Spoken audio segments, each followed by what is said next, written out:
Hello friends, Pandian ஸ்டோரில் என்ன நடக்குதுன்னு பார்க்கலாம் வாங்க. வீடியோவை ஸ்கிப் பண்ணாமல் கடைசி வரைக்கும் பாருங்கள். இப்போது இங்கே நம்ம கோமதி ரொம்பவே சந்தோஷமாக இருக்காங்க. ஏன்னா அவங்க நினச்ச மாதிரியே அவங்க அண்ணனுங்க குடும்பம் எல்லாருமே உட்காந்து வயிறார சாப்பிட்டுக்கிட்டு இருக்காங்க.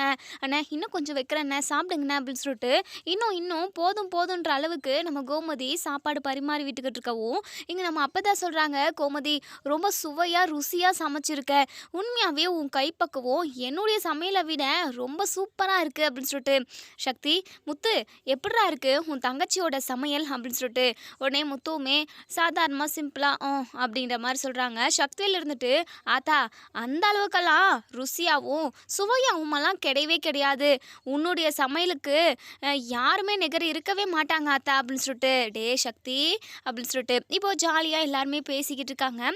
ரொம்பவே சந்தோஷமாக இருக்காங்க. இப்போது அரசியை பார்க்குறாங்க. அதே சமயம் நம்ம குமாரையுமே இங்கே நம்ம அப்பத்தா பார்த்துக்கிட்டே இருக்காங்க. நான் நினச்சது எல்லாமே நடந்துருச்சு, எனக்கு இருக்கிறது இன்னும் ஒரே ஆசை தான், அதை எப்படி நம்ம நிறைவேற்றிக்கிறது அப்படின்னு சொல்லிட்டு நம்ம அப்பத்தான் மனசுக்குள்ளேயே நினைக்கிறாங்க. யார்கிட்ட இருந்து ஸ்டார்ட் பண்ணலாம் அப்படின்னு சொல்லிட்டு இப்போ எல்லாருமே சாப்பிட்டு முடிச்சதும் வெத்தலை பாக்கு போடுறாங்க. நம்ம அப்பத்தாவுமே போட்டுக்கிட்டு இருக்காங்க. உடனே இங்கே நம்ம அரசி இருந்துட்டு அம்மச்சி நீங்கள் இந்த வெத்தலை பாக்கெல்லாம் போடுறீங்களே, அப்போது உங்களுக்கு வாயெல்லாம் அப்படியே ஒரு மாதிரி நம்மன்னு குடைச்சலாக இருக்காதா அப்படின்னு சொல்லிட்டு உடனே எங்கள் அப்பத்தா சிரிக்கிறாங்க. அப்படியெல்லாம் இருக்காதா அரசி, இங்கே பாருமா அம்மாடி, நீ கொஞ்சம் போட்டு பாரு சூப்பராக இருக்கும்மா அப்படின்னு சொல்லிட்டு, இல்லை இல்லை வேண்டாம் அம்மச்சி, இதெல்லாம் போட்டு எனக்கு பழக்கம் இல்லை, அப்பா எனக்காக ஸ்வீட் பீடா வாங்கிட்டு வந்திருக்காரு, வேணா அதை ட்ரை பண்ணுவேன், ஏன்னா உள்ள ஸ்வீட்ஸுங்க சாக்லேட்ஸுங்கெல்லாம் இனிப்பாக இருக்குமா, அதை வச்சு நான் சாப்பிட்டுருவேன், இந்த சுண்ணாம்பு போட்டு சாப்பிட்றதெல்லாம் எனக்கு பிடிக்காது அப்படின்னு சொல்லிட்டு எங்கள் அரசி பேசிக்கிட்டு இருக்காங்க. இப்போது இங்கே எல்லாருமே உட்காந்து பேசிக்கிட்டு இருக்கவும் அப்பத்தா சடான்னு அரசிக்கிட்ட கேட்டுறாங்க, ஏன் அரசி, நீ ஏன் குமாரை திரும்பவும் ஏற்றுக்கக்கூடாது, அவங்க கூட நீ ஒன்று சேர்ந்து வாழக்கூடாது அப்படின்னு சொல்லிட்டு உடனே எல்லாருமே பேச்சுவார்த்தை எல்லாருமே நிறுத்திடுறாங்க. உடனே சக்தி இருந்துட்டு, ஆத்தா என்ன பேசிக்கிட்டு இருக்க, உனக்கு கொஞ்சம் கூட விவஸ்தை இல்லை, ஏதோ இங்கே சாப்பிடணும்னு சொல்லிட்டு நீ ஆசைப்பட்ட, அதனால் சும்மா பேருக்கு வந்தேன், அப்படிதான், இதுக்கப்புறமெல்லாம் இந்த குடும்பத்தோட உறவு நீடிக்கணும் அப்படின்றதுக்காக என் பிள்ளை குமாருக்கும் இதோ இந்த பரதேசி பிள்ளை அரசிக்கும் கல்யாணம் பண்ணி வைக்கணும் அப்படின்னு சொல்லிட்டு இந்த பேச்சுவார்த்தையை மட்டும் எடுத்துடாதாத்தா அப்படின்னு சொல்லிட்டு உடனே அப்பதான் இருந்துட்டு, டே சக்தி என்னடா இப்படியெல்லாம் பேசுகிற, கொஞ்ச நேரம் பொறுமையாக இருடா, டே சக்தி எனக்கு இருக்கிறது இன்னும் ஒரே ஒரு ஆசை தான்டா, நான் நினச்சது எல்லாமே எனக்கு நடந்துருச்சுடா சக்தி, ப்ளீஸ் சக்தி நான் சொல்கிறது ஒரே ஒரு நிமிஷம் மட்டும் கேளு சக்தி, அரசியும் குமாரும் ஒன்று சேர்ந்து வாழ்ந்தால் நல்லா தானே இருக்கும்,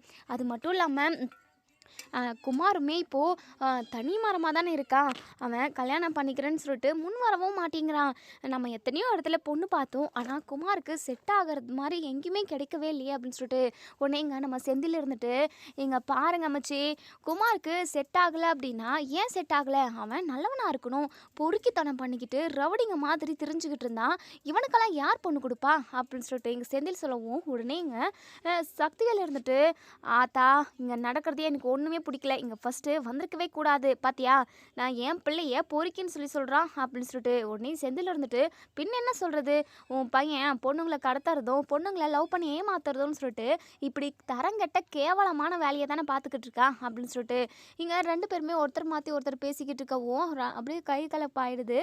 உடனே இங்கே நம்ம அப்போ தான் இருந்துட்டு, போதும் நிறுத்துங்கடா, என்னைக்காவது ஒரு நாள் ரெண்டு குடும்பமும் ஒன்று சேர்ந்துடாதான்னு சொல்லிட்டு நான் தவிச்சுக்கிட்டு இருந்தேன், அது இன்னைக்கு நடந்திருக்கு, ஆனால் அப்பயும் ஒரு நிமிஷம் கூட அந்த சந்தோஷம் நிலைக்கிற மாதிரி பண்ண மாட்டேங்கல, கொஞ்சம் யாரும் பேசாமல் அமைதியாக இருங்க அப்படின்னு சொல்லிட்டு நம்ம அப்போ தான் ரொம்பவே சத்தமாக பேசவும் அப்புறம் எல்லாருமே சைலண்ட் ஆயிடுறாங்க.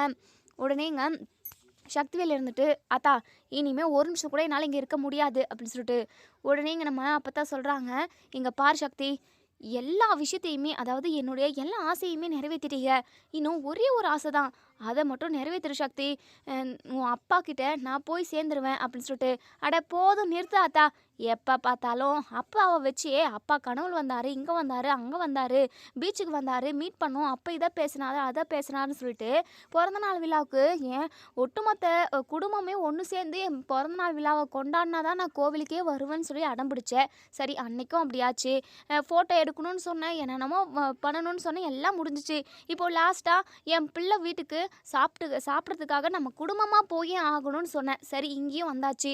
இதுக்கப்புறமும் உன்னுடைய ஆசையை நிறைவேற்ற முடியாது அத்தா.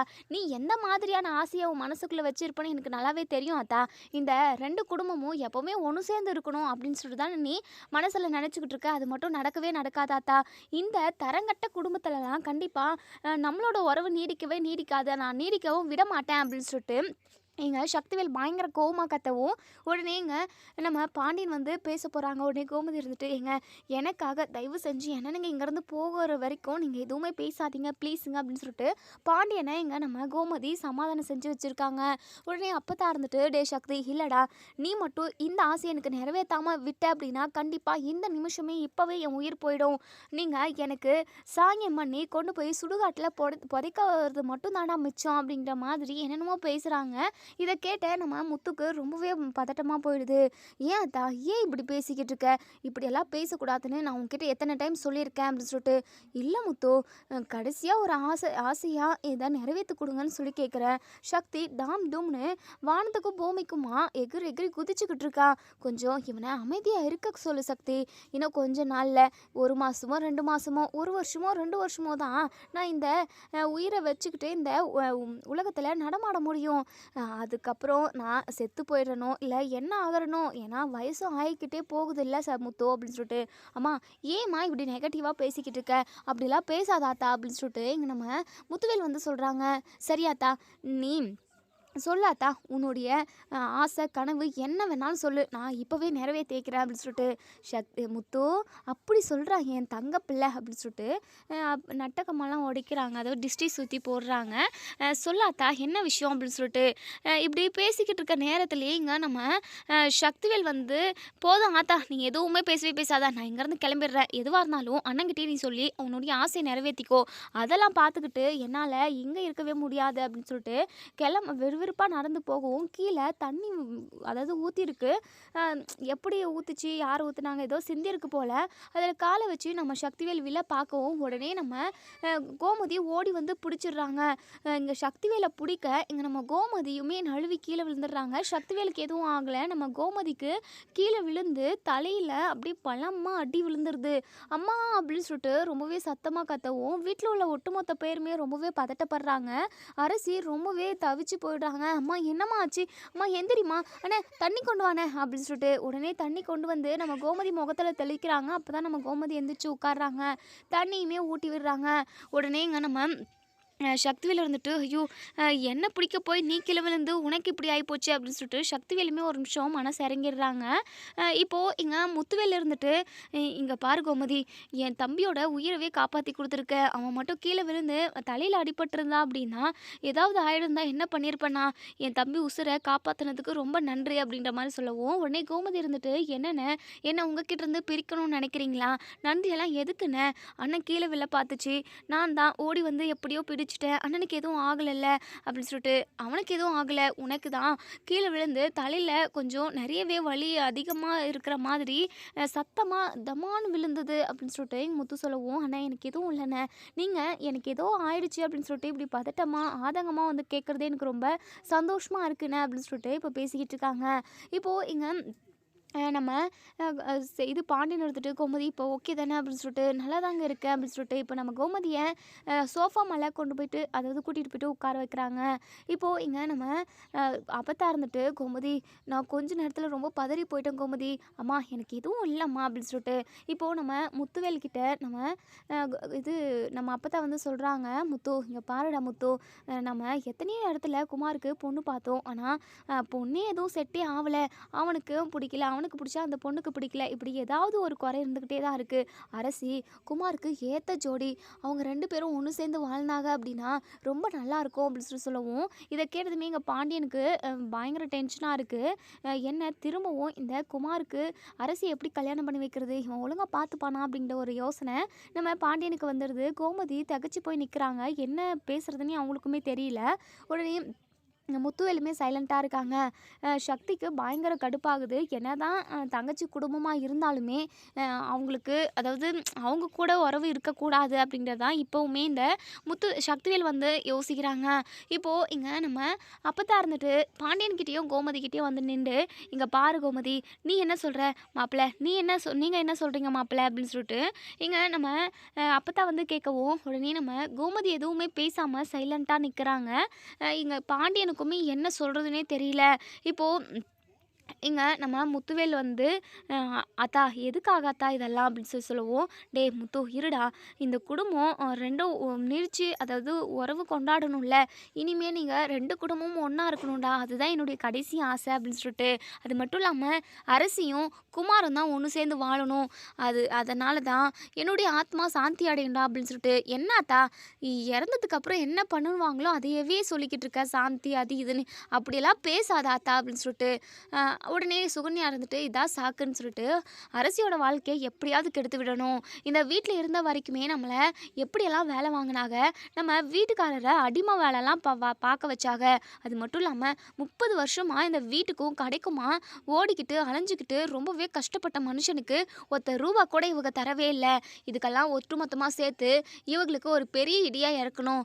எப்படியும் குமார் நல்லவன் கிடையாதுன்னு சொல்லிட்டு எல்லாருக்குமே தெரியும். அவன் பொண்ணுங்களை பார்த்தாவே வழிஞ்சு ஊற்றுவான். அது மட்டும் இல்லாமல் பொய் சொல்லுவான், ஃப்ரெண்ட்ஸுங்க கூட சேர்ந்து குடிப்பான். இப்படி எக்கச்சக்கமான கெட்ட பழக்கம் இருக்குது. எப்படியாவது இந்த அரசியை குமாருக்கு தலையில் கட்டி விட்டுறணும், மாட்டி விட்டுறணும் அப்படின்னு சொல்லிட்டு இங்கே நம்ம சுகன்யா வந்து நினைக்கிறாங்க. இப்போது எங்க சுகன்யா இருந்துட்டு கோமதி கிட்ட போயிட்டு, "என்ன அத்தாச்சி அப்படியே பார்த்துக்கிட்டே இருக்கீங்க? ஓ அத்தை தான் கேட்குறாங்கல்ல, இந்த 2 குடும்பமும் ஒன்றா இருக்கணும்ல, 2 குடும்பமும் ஒன்றா சந்தோஷமா இருக்கணும்னு தானே உங்களோட ஆசையுமே. நீங்கள் என்னடான்னா இப்படி அமைதியாக இருக்கீங்க. முத்துவேல் மாமா கூட எதுவுமே பேசாமல் தான் இருக்காங்க. அப்போது அவங்களுக்குமே குமாரும் அரசியும் ஒன்று சேர்ந்து வாழ்கிறதில்ல ஒரு பிரச்சனையும் இல்லைன்னு தான் தோணுது எனக்குமே. இங்கே பாருங்க அத்தாச்சி, 2 குடும்பமும் பிரிஞ்சு போகக்கூடாது, இதோட அத்துக்கக்கூடாதுன்னு நினச்சிங்க அப்படின்னா அரசியும் குமாரும் ஒன்று சேர்ந்து வாழட்டும், 2 பேருக்கும் கல்யாணம் பண்ணி வைக்கலாம். இப்போவே நம்ம சின்னதாக ஒரு தட்டு தாமாளத்தை மாற்றிக்கிட்டு ஏதோ பெரிசா நம்ம கல்யாணத்தை கூட பண்ணிக்கலான்னு சொல்லிட்டு ஒரு வார்த்தை சொல்லுங்க அத்தாச்சி. நீங்கள் இப்படி சொன்னால் தானே அத்தைக்கும் மனசுக்கு திருப்தியாக இருக்கும். குமார் முன்ன மாதிரி இல்லை அத்தாச்சி. உங்கள் பொண்ணு கொஞ்ச நாள் வந்து அந்த வீட்டில் இருந்தப்பவே அவனை ரொம்ப நல்லா திருத்திட்டா. அவள் எப்போ குமாரை விட்டு பிரிஞ்சு வந்தாலோ அப்பத்துலேருந்து குமார் அரசி நினப்பாக தான் இருக்கான். இப்போ கூட அரசியை கல்யாணம் பண்ணி வச்சா அவன் முழு மனசோட ஏற்றுப்பான் அப்படின்னு சொல்லிட்டு அரசி ஒரு மாதிரி திருன்னு முழிச்சுக்கிட்டு இருக்காங்க. என்ன இவங்க எல்லாருமே என்கிட்ட எந்த ஒரு கேள்வியுமே அதாவது என்னுடைய சம்மந்தம் என்னன்னு கேட்காமவே இவங்க பாட்டுக்கு பேசிக்கிட்டு இருக்காங்க அப்படின்னு சொல்லிட்டு அரசி மனசுக்குள்ளே நினைக்கிறாங்க. இப்போது எங்கள் சுகன்யா இருந்துட்டு, "என்ன தாச்சி நான் இப்படி தூரம் சொல்கிறேன், நீங்கள் என்னவோ இப்போ ஏதோ பார்த்துக்கிட்டு இருக்கீங்க. முன்னாடியெல்லாம் குமார் கெட்டவனாக தான் இருந்தான். பொண்ணுங்களை பார்த்தாவே வலிவான், பொண்ணுங்களை கடத்தியிருக்கா, இப்படி பொண்ணுங்களை ஏமாத்திருக்கான்னு சொல்லிட்டு எக்கச்சக்கமான குற்றச்சாட்டு அவமான இருக்குது. இருந்தாலும் அதெல்லாம் முன்னாடி அரசி எப்போ கல்யாணம் பண்ணானோ அதுக்கப்புறம் அவனோட கேரக்டரே வேறு மாதிரி மாறிடுச்சு அத்தாச்சி. ஏன் மயிலாக்கா கூட ரொம்ப ரொம்ப நல்லவங்கன்னு சொல்லிட்டு தானே பாண்டியண்ணனும் இந்த வீட்டுக்கு மருமகளாக கூட்டிகிட்டு வந்தாங்க. ஆனால் எல்லார்கிட்டேயுமே நல்லவங்க மாதிரி நடித்து இந்த குடும்பத்தவே ஏமாத்திருக்காங்க. அதுவும் 1 2 நாள் கிடையாது, 2 வருஷமாக இந்த குடும்பத்தில் உள்ள ஒட்டுமொத்த பேரையுமே ஏமாத்திருக்காங்க. இப்படி நீ இருக்கிற உலகத்தில் நீங்கள் அரசிக்கு நல்ல மாப்பிள்ளை எப்படி தேடி கண்டுபிடிச்சி கட்டி வைக்க முடியும்? ஊரில் உள்ள பாதி பசங்க குடிச்சிட்டு பொண்ணுங்க பின்னாடி தான் தெரிஞ்சுக்கிட்டு இருக்காங்க. இதுக்கு நடுவில் நீங்கள் நல்ல மாப்பிள்ளையை எப்படி கண்டுபிடிச்சி கூட்டிகிட்டு வர போகிறீங்க? குடிச்சிட்டு பொண்டாட்டியை அடித்து கொடுமைப்படுத்தி வரதட்சணை கொடுமை கேட்டுக்கிட்டு தான் முக்கால்வாசி ஆம்பளைங்க தெரிஞ்சுக்கிட்டு இருக்காங்க. சொந்தத்துக்குள்ளேயே நீங்கள் குமாருக்கு கல்யாணம் பண்ணி வச்சிங்க அப்படின்னா அரசியுமே சந்தோஷமாக தானே இருப்பா. ஏன் அத்தாச்சி இப்படி யோசிச்சுக்கிட்டு இருக்கீங்க? நீங்கள் சம்மதம்னு சொல்லுங்க அத்தாச்சி. கண்டிப்பாக அரசி ராணி மாதிரி வாழ்வா. ஏன் முத்துவேல் மாமாவும் சக்திவேல் மாமாவும் அதுக்கப்புறம் வடிவக்கா மாரியக்கான்னு இவங்க எல்லாருமா சேர்ந்து அரசியை பார்த்துக்க மாட்டாங்கன்னு நினைக்கிறீங்களா? ஒரே ஒரு மருமக, அது அரசி தான். அந்த வீட்டு வீட்டவே எடுத்து ஆளப் போறா. அதெல்லாம் யோசிச்சு நீங்க ஒரு நல்ல முடிவெடுங்க அத்தாச்சி. இப்படியே அமைதியா இருந்தா அ என்ன என்ன நினைப்போம் அப்படின்னு சொல்லிட்டு, உடனே இங்க நம்ம பாண்டியனோட முகத்த இங்க நம்ம கோமதி வந்து பார்க்குறாங்க. உடனே இங்க நம்ம சுகன்யா இருந்துட்டு, "என்ன ஆத்தாச்சி? அண்ணன பார்க்குறீக? அண்ணே என்னண்ணே நீங்களும் சும்மாவே இருக்கீக? உங்களுக்கு உங்க குடும்பத்துக்கு ஒரு பிரச்சனை அப்படின்ன உடனே குடும்பமா வந்து எப்படி நின்னாக? உங்கள காப்பாத்தி கூட்டிட்டு வந்து வீட்ல விடல? பொம்பள பிள்ளைக எல்லாமே போலீஸ் ஸ்டேஷன்ல இருக்காங்கன்னு சொல்லிட்டு முத்து மாமாவும், சக்தி மாமாவும் வந்து ஆக்ஷன் எடுத்தாகல்ல. எல்லாருமா வீட்டுக்கு கூட்டிட்டு வந்தாகல்ல. இப்படி இந்த குடும்பத்துக்காக அவங்க பகை எல்லாமே மறந்துட்டு வந்து நமக்கு உதவி செஞ்சிருக்காங்க. அதெல்லாம் நீங்க யோசிச்சு பார்க்கணும். அது மட்டும் இல்லாம குமார பத்தி நீங்க பயப்படவே பயப்படாதீங்க. குமாரு அரசி மேல உசுரையவே வச்சுக்கிட்டு இருக்கான். அரசிய ரொம்ப நல்லா பார்த்துப்பான். டேய் குமாரு என்னடா பார்த்துக்கிட்டே இருக்க? சொல்லுடா அப்படின்னு சொல்லிட்டு, ஆமா மாமா அரசியை கல்யாணம் பண்ணிக்கணும்னு சொல்லிட்டு எனக்கு அம்புட்டு ஆசை அப்படின்னு சொல்லிட்டு உடனே எங்கள் சக்திகள் மறைக்கிறாங்க. என்னப்பா நீங்களும் பார்த்துக்கிட்டு சும்மாவே இருக்கீங்க? நீங்க கேட்கலாம்ல. எனக்கு எத்தனையோ இடத்துல பொண்ணு பார்த்தீங்க, எங்கேயுமே செட்டே ஆகலை. எனக்குமே அரசியை ரொம்ப பிடிச்சிருக்குப்பா. நீங்கள் வேணா எல்லாருமா பேசி ஒரு நல்ல முடிவுக்கு வாங்கப்பா அப்படின்னு சொல்லிட்டு உடனே இங்கே சுகன்யா சொல்கிறாங்க. பார்த்தீங்களாண்ணே குமார் எம்புட்டு பாசமாக ஆசையாக எம்புட்டு நல்லா பேசுகிறான்னு சொல்லிட்டு அம்புட்டும் அரசி மேலே இருக்கிற அன்பும் பாசம் தான். இதை நீங்கள் புரிஞ்சுக்கிட்டு 2 பேரையும் ஒன்று சேர்த்து வச்சிங்க அப்படின்னா 2 குடும்பமும் காலாகாலத்துக்கும் ஒத்துமையாக இருக்கும். அது மட்டும் இல்லாமல் அரசியும் அவ்வளோ பெரிய வீட்டில் ரொம்ப சந்தோஷமாக ராணி மாதிரி வாழ போகிறா. அதை பார்த்து நீங்களும் சந்தோஷப்படுவீங்கள. எங்கேயோ கண்ணு கெட்டா தூரத்தில் அரசியை கொண்டு போயிட்டு கல்யாணம் பண்ணி கொடுத்துட்டீங்க அப்படின்னா அரசியை போய் பார்த்துட்டு வர்றது கூட கொஞ்சம் கஷ்டம் தானே. இப்போது நீங்கள் எதிர்த்த வீட்டிலே கல்யாணம் பண்ணி கொடுத்துட்டீங்க அப்படின்னா நினச்சா வந்து பார்த்துக்கலாம். எல்லாத்துக்குமே வசதியாக இருக்குண்ணே, யோசிக்காதீங்கண்ணே அப்படின்னு சொல்லிட்டு இங்கே சுகன்யா வந்து எப்படியாவது இவங்க 2 பேரோட மைண்டை பிரெயின் வாஷ் பண்ணி குமாருக்கு அரசியை கல்யாணம் பண்ணி வச்சிடணும்னு நினைக்கிறாங்க. ஆனால் இங்கே நம்ம குமார் வந்து அரசியை பழி வாங்கணும், அவளோட வாழ்க்கை நல்லா இருக்கக்கூடாது அப்படின்ற மாதிரி தான் இங்கே சுகன்யா வந்து யோசிச்சுக்கிட்டு இப்படி ஒரு வேலையை பார்ப்பாங்க. ஆனால் குமாருக்கு அரசி மேலே உண்மையாகவே அன்பும் பாசமும் காதலும் இருக்குது. உண்மையாகவே நம்ம குமார் வந்து அரசியை கல்யாணம் பண்ணிக்கிட்டாங்க அப்படின்னா அரசி என்ன சொல்கிறாங்களோ அதை தான் கேட்க போகிறாங்க. அரசியை ரொம்ப சந்தோஷமாக பார்த்துக்க போகிறாங்க. இதனால் கோமதியும் நம்ம பாண்டியனும் சந்தோஷம் தான் பட போகிறாங்க. கோமதியையும் பாண்டியனையும் பழி வாங்கணுன்ற ஒரு எண்ணத்தில் சுகன்யா வந்து இப்படி எல்லாரையுமே பேசி பிரெயின் வாஷ் பண்ணிக்கிட்டு இருப்பாங்க. ஒரு வழியாக இங்கே நம்ம பாண்டியன் இருந்துட்டு எங்களுக்கு எந்த ஒரு அதாவது கஷ்டமும் கிடையாது. குமாருக்கு நாங்கள் அரசியை கல்யாணம் பண்ணி வச்சிடலாம், அது ஒரு பிரச்சனையும் இல்லை. எல்லாத்தையுமே நம்மளாக முடிவெடுத்துட முடியாதுல்ல. கல்யாணம் பண்ணிக்க போகிறவங்க அவங்க அரசியை கேட்டுட்டு எது ஒன்றும் ஒரு முடிவு எடுக்கலாமே அப்படின்னு சொல்லிட்டு உடனே அப்பத்தான் இருந்துட்டு, என்ன மாப்பிள்ள இதுக்கெல்லாம் போய் இப்படி தயங்கிக்கிட்டு இருக்கீங்க? நீங்கள் தாராளமாக போயிட்டு அரசியை தனியாக கூட்டிகிட்டு போயிட்டு அவளோட விருப்பம் என்னன்னு சொல்லிட்டு கேட்டுட்டு வாங்க அப்படின்னு சொல்லுவோம். உடனே இங்கே நம்ம பாண்டியன் இருந்துட்டு அரசியை கூட்டிக்கிட்டு ரூமுக்கு போகிறாங்க. இப்போது இங்கே நம்ம பாண்டியன் இருந்துட்டு, அரசி நீ என்னப்பா சொல்கிற? எல்லாருமா நீ குமார் கூட ஒன்று சேர்ந்து வாழ்ந்தா நல்லா இருக்கும் அப்படின்னு சொல்லிட்டு சொல்லிக்கிட்டு இருக்காங்க. எனக்குமே என்ன பண்ணுறதுன்னு தெரியலப்பா அரசி. எல்லாமே உன் விருப்பம்தான், உனக்கு பிடிச்சிருந்தா மட்டும் சொல்லு. அப்படி இல்லைனா இந்த அப்பா உன்னுடைய விருப்பத்துக்கு மாற எதுவுமே பண்ண மாட்டேன்ப்பா, நீ தைரியமாக இருப்பா அப்படின்னு சொல்லிட்டு இங்கே நம்ம பாண்டியன் வந்து சொல்கிறாங்க. இங்கே அரசி பயங்கரமாக யோசிக்கிறாங்க. எனக்குமே என்ன பண்ணுறதுன்னு தெரியலப்பா.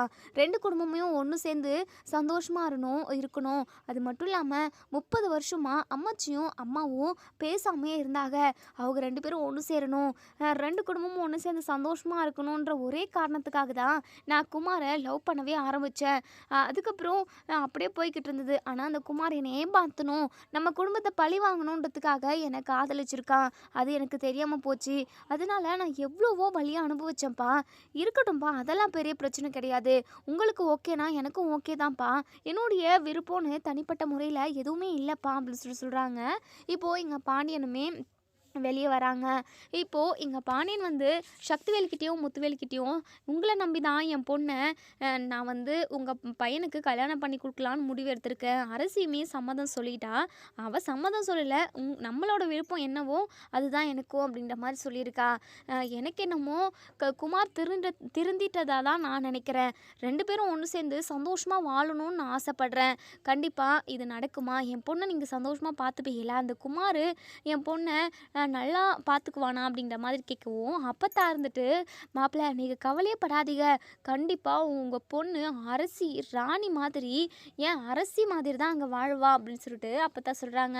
முத்துவேலுமே, "ஆமா, கண்டிப்பா நாங்க அரசிய ரொம்ப நல்லா பார்த்துப்போம். நீங்க கவலையே படாதீங்க" அப்படின்னு சொல்லிட்டு. ஆனா சக்திவேலுக்கு சுத்தமா விருப்பம் இல்ல. "என்ன சக்தி?" அப்படின்னு சொல்லிட்டு முத்து கேட்கவும், "ஆமாங்கண்ணே. உங்க விருப்பம் தான் என்னுடைய விருப்பம்" அப்படின்னு சொல்லிட்டு ஒரு மாரி வெறப்பா சொல்லவும், உடனே எங்க குமாருக்கு பயங்கர ஹாப்பி. ஐயோ! எனக்கு பயங்கர சந்தோஷமா இருக்கு. அரசிக்கிட்ட எப்படியாவது பேசிறணும். அவகிட்ட என் மனசுல உள்ள காதல சொல்லிறணும்னு நெனச்சுக்கிட்டே இருந்தேன். ஆனா, அவள போய் பார்த்து பேசுறப்பலாம் என்ன பேசவே விடமாட்டா.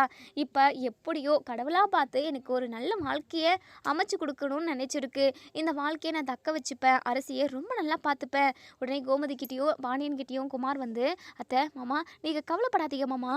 அரசிய நீங்க எம்புட்டு நல்லா பார்த்துக்கிட்டீங்களோ அதை விட 100 மடங்கு நான் ரொம்ப நல்லா பார்த்துப்பேன். நீங்க யாருமே அரசிய பத்தி நினைச்சு கவலைப்படவே வேண்டாம்" அப்படின்ற மாதிரி சொல்றாங்க. உடனே நம்ம குமாரு பயங்கர சந்தோஷத்துல ஓடி போய் அரசிய கட்டி பிடிச்சி தூக்கி சுத்துறாங்க. "ஏங்க என்னங்க பண்ணிக்கிட்டு இருக்கீங்க? கீழே இறக்கி விடுங்க. எல்லாரும் இருக்காங்க. கொஞ்சம் கூட உங்களுக்கு சென்ஸ் இல்லையா? இறக்கி விடுங்க" அப்படின்னு சொல்லிட்டு இங்க நம்ம அரசி வந்து சொல்றாங்க. "என்ன அரசி? நமக்கு தான் ஏற்கனவே கல்யாணம் நடந்துருச்சுல்ல" அப்படின்னு சொல்லிட்டு. உடனே சுகன்யா இருந்துட்டு, "டேய் குமாரு, என்னடா அவசரப்படுறடா நீ. ஆர்வ கோளாறு. இப்படிக்கா வாடா. இன்னும் உங்களுக்கு கல்யாணம் நடக்கல. அது எப்படி நடந்ததுன்னு உனக்கே தெரியும்ல. தனக்கு தானே அரசி தாலி கட்டிக்கிட்டா. அதெல்லாம் ஒரு கல்யாணமா? இனிமே தான் உனக்கு நிச்சயதார்த்தம் பண்ணி அதுக்கப்புறம் கல்யாணத்தை பண்ணி ரிசப்ஷனை பண்ணணும். உங்களுக்கு என்ன மாதிரி விருப்பமோ அந்த மாதிரி பெருசாகவும் செஞ்சுக்கலாம், சிம்பிளாகவும் முடிச்சுக்கலாம். எப்படி வாட்டமோ அந்த மாதிரி செஞ்சுக்கலாம்" அப்படின்னு சொல்லிட்டு சுகன்யா சொல்கிறாங்க. உடனே இங்கே முத்துவேல் இருந்துட்டு, ஊரறிய தான் கல்யாணம் நடந்துச்சு. ஊரறிய 2 பேருமே பிரிஞ்சுட்டாங்க. அவங்கவுங்க வீட்டுக்கு போயிட்டாங்கன்ற மாதிரி தான் எல்லாருமே பேசிக்கிட்டு இருக்காங்க. ஊரே மெச்சுக்கிற அளவுக்கு இந்த கல்யாணத்தை ரொம்பவே பிரம்மாண்டமாக சிறப்பாக செய்யணும். நம்ம அதாவது நிச்சயம் மட்டும் சிம்பிளாக நம்ம இப்போ இன்னைக்கே நம்ம தட்டு மாற்றிப்போம். மற்றதெல்லாம் நம்ம நாள் குறித்து நல்லா பிரம்மாண்டமாக கிராண்டாக செய்யலாமே அப்படின்னு சொல்லிட்டு முத்துவேல் சொல்கிறாங்க. இப்போது இங்கே நம்ம கோமதி ரொம்பவே சந்தோஷமாக இருக்காங்க. இனிமேல் அண்ணன் குடும்பமும் நம்மளும் ஒன்றா இருப்போம். அது மட்டும் இல்லாமல் அரசியுமே அந்த வீட்டுக்கு போகிறா. கண்டிப்பாக அவள் நல்லா இருப்பா. அம்மாவும் வடிவ நீங்கள் எல்லாருமே நல்லா பார்த்துப்பாங்க. குமாரும் நல்லா பார்த்துக்கிட்டா நல்லா தான் இருக்கும். பார்த்தாவே குமார் திருந்திட்ட மாதிரி தான் இருக்குது. கண்டிப்பாக அரசியோட வாழ்க்கை நல்லா தான் இருக்கும் அப்படின்னு சொல்லிட்டு நம்ம கோமதி வந்து மனசுக்குள்ளேயே நினச்சிக்கிறாங்க. இப்போது இங்கே நம்ம அப்பத்தா இருந்துட்டு, "மீனா போயிட்டு பூ, பழம் அதெல்லாம் எடுத்துகிட்டு வாம்மா" அப்படின்னு சொல்லிட்டு. உடனே அதாவது தாம்பாளம், தட்டு தாம்பாளமெல்லாம் எடுத்துகிட்டு வர சொல்லிட்டு இருக்காங்க. ஏற்கனவே நம்ம அம்முச்சியெல்லாம் வீட்டுக்கு வரப்போ பழமெல்லாம் வாங்கிட்டு வந்திருப்பாங்க.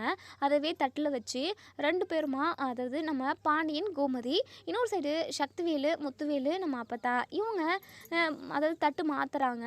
இப்போது ஒரு வழியாக நம்ம குமாருக்கும் அரசிக்கும் நிச்சயம் முடிஞ்சாச்சு. நம்ம குமாருக்கு பயங்கர ஹாப்பியாக இருக்குது. "அரசி, உண்மையாகவே என்னுடைய சந்தோஷத்துக்கு அளவே இல்லை. உன் கூட ஒன்று சேர்ந்து வாழணும்னு நினச்சேன். அது மட்டும் இல்லாமல் உனக்கு நான் எவ்வளோ பெரிய துரோகத்தை செஞ்சுருக்கேன் தெரியுமா? உன்னை எவ்வளவோ கொடுமை பண்ணியிருக்கேன். அதுக்கெல்லாம் ஒட்டு மொத்தமாக சேர்த்து உன்னை நான் மகாராணி மாதிரி பார்த்துக்க போகிறேன் அரசி" அப்படின்னு சொல்லிட்டு இங்கே நம்ம குமார் வந்து எல்லார் முன்னாடியுமே அரசிக்கிட்ட சொல்கிறாங்க. அரசிக்குமே ஒரு மாதிரி வெட்கம் வந்துடுது. "அரசி, இப்போ தான் நீ சிரிக்கவே செஞ்சுருக்க" அப்படின்னு சொல்லிட்டு. உடனே கோமதியுமே ரொம்பவே சந்தோஷப்படுறாங்க. இப்போது இங்கே நம்ம இது அப்பத்தா இருந்துட்டு அப்பத்தாவோட கையில் இருந்த ரிங்கை கழட்டி குமார்கிட்ட கொடுக்குறாங்க. "டே குமார், இதை அரசி கையில் போட்டு விடுடா" அப்படின்னு சொல்லிட்டு. சரிங்க அத்தா அப்பத்தா" அப்படின்னு சொல்லிட்டு அந்த ரிங்கையுமே நம்ம அரசி கையில் போட்டு விடுறாங்க. இப்போது நிச்சயம் கம்ப்ளீட்டாக முடிஞ்சாச்சு. ஐயரை பார்த்து, அதாவது ஜோசியரை பார்த்து நல்ல நாள் குறிச்சிடலாம் அப்படிங்கிற மாதிரி பேசிக்கிட்டு இருக்காங்க. இங்கே நம்ம சுகன்யா மனசுக்குள்ளேயே நினைக்கிறாங்க, "அப்பாடா, நம்ம நினச்சது கரெக்டாக நடந்துருச்சு. வந்துருச்சு. இந்த குமார் அவனோட வேலை எல்லாமே அரசி கழுத்தில் தாலியை கட்டிட்டதுக்கு அப்புறம் தான் ஸ்டார்ட் ஆகும். நம்ம பார்த்துக்கலாம். அந்த அரசி அந்த வீட்டில் சரியாக சந்தோஷமாகவே வாழக்கூடாது. வீட்டில் உள்ள ஒட்டுமொத்த வேலையுமே அவ்வளவே செய்ய வைக்கணும். அது மட்டும் இல்லாமல் குமாரால் அவர் நிறையவே பாதிக்கப்படணும். அதை பார்த்து பாண்டியனும் கோமதியாத்தாச்சும் கண் கலங்கணும், ரத்த கண்ணீர் வடிக்கணும் அப்படின்ற மாதிரி இங்கே சுகன்யா வந்து நினைக்கிறாங்க. சுகன்யா வந்து நினச்சது எதுவுமே நடக்கக்கூடாது அப்படின்னு நினைக்கிறவங்க இந்த வீடியோ கீழே கமெண்ட் பண்ணி தெரிவிங்க. இப்போது எல்லாருமே அவங்கவுங்க வீட்டுக்கு போயிடுறாங்க. வீட்டுக்கு போனதுமே குமார் வந்து அரசிக்கு கால் பண்ணுறாங்க. என்ன இப்போ தான் போனாங்க, உடனே கால் பண்ணுறாங்க அப்படின்னு சொல்லிட்டு உடனே கால் அட்டன் பண்ணி சொல்லுங்க அப்படின்னு சொல்லிட்டு, என்ன அரசி ரொம்ப தயக்கமாக பேசுகிற, பின்ன என்னங்க என்ன வேணும் உங்களுக்கு, இப்போ தானே பார்த்துட்டு போனீங்க அப்படின்னு சொல்லிட்டு, பார்த்துட்டு தான் போனேன், நம்ம பர்சனலாக பேசுகிறதுக்கு நிறைய விஷயம் இருக்குல்ல அரசி அப்படின்னு சொல்லிட்டு, என்ன நமக்குள்ளே என்ன இருக்குது அரசி, என்ன இப்படி பேசினா எப்படி, எனக்கும் கல்யாணம் நடக்க போகுது, பின்னாடிக்கு நமக்கு எப்படிலாம் நம்ம லைஃப் இருக்கணும், நமக்கு என்ன குழந்தை வேணும்னு சொல்லிட்டு நமக்கு பேசுகிறதுக்கு எத்தனையோ விஷயம் இருக்குது அரசி அப்படின்னு சொல்லிட்டு, என்னங்க நீங்கள் இப்படிலாம் தப்பு தப்பாக பேசிக்கிட்டு இருக்காதீங்க அப்படின்னு சொல்லிட்டு, அரசி என்ன தப்பு தப்பாக பேசிட்டேன், அதெல்லாம் ஒன்றும் பேசலை, ஆமாம் உனக்கு என்னெல்லாம் பிடிக்கும்னு சொல்லு, ஒட்டு மொத்தத்தையுமே நான் வாங்கிட்டு வந்து இறக்குறேன் அப்படின்னு சொல்லிட்டு, அதெல்லாம் எனக்கு எதுவும் வேண்டாம், 2 குடும்பமும் எப்போவும் அடிச்சுக்காமல் ஒன்று சேர்ந்து சந்தோஷமாக இருக்கணும் அப்படின்னு சொல்கிறாங்க. சரி அரசி, இதுதானே உன் ஆசை, கண்டிப்பாக இது நடக்கும் அப்படின்னு சொல்லிட்டு குமார் வந்து இங்கே அரசி கூட கடலை போட்டுக்கிட்டு இருக்கவும் அப்போ தான் மீனா வராங்க. என்ன அரசி யாருக்கிட்ட பேசிக்கிட்டு இருக்க, அது வந்து அண்ணி அப்படின்னு சொல்லிட்டு தயங்குறாங்க. ஓஹோ, உன்னுடைய வருங்கால வீட்டுக்காரர்கிட்ட பேசிக்கிட்டு இருக்கியா, சரி சரி ஜாலியாக என்ஜாய் பண்ணு, பேசு சரியா, எனக்கு வேலை இருக்குது நான் போகிறேன் அப்படின்னு சொல்லிட்டு இங்கே நம்ம மீனாவுமே வந்துடுறாங்க. இன்னொரு சைடு இங்கே மயில் பயங்கர பதட்டத்துக்கு அதாவது டென்ஷனில் இருக்காங்க, ரொம்பவே பயங்கரமாக அழுதுகிட்டு இருக்காங்க. இங்கே அவங்க அம்மா கிட்ட சொல்கிறாங்க, அம்மா அந்த குடும்பத்தில் உள்ள ஒட்டுமொத்த பேருமே ரொம்ப சந்தோஷமாக இருக்காங்களாம், அது மட்டும் இல்லாமல் என் அத்தையோட அண்ணன் குடும்பத்தில் உள்ள எல்லாருமே விருந்துக்கு வந்து சாப்பிட்டு முடிச்சுட்டு 2 குடும்பமும் ஒன்று சேர்ந்து, அது மட்டும் இல்லாமல் அரசிக்கும் குமாருக்கும் நிச்சயம் பண்ணியிருக்காங்களாம், 2 குடும்பமும் அம்புட்டு சந்தோஷமாக இருக்காங்க, நான் அந்த வீட்டில் ஒருத்தி இல்லையே அப்படின்ற கவலை யாருக்குமே இல்லைம்மா அப்படின்னு சொல்லிட்டு மயில் அழுதுகிட்டு இருக்காங்க. இங்கே பாக்கியம் இருந்துட்டு, மயில் கவலைப்படாத மயில், கோர்ட்டில் கேஸ் முடியட்டும், அதுக்கப்புறம் நீயும் அந்த வீட்டில் சந்தோஷமாக இருப்ப மயில் அப்படின்னு சொல்கிறாங்க. இதோட இந்த முடியுது. இதுக்கப்புறம் என்ன நடக்க சொல்லி வெயிட் பண்ணி பார்ப்போம் ஃப்ரெண்ட்ஸ். வீடியோ பிடிச்சிருந்தா லைக் பண்ணி கமெண்ட் பண்ணி தருவீங்க.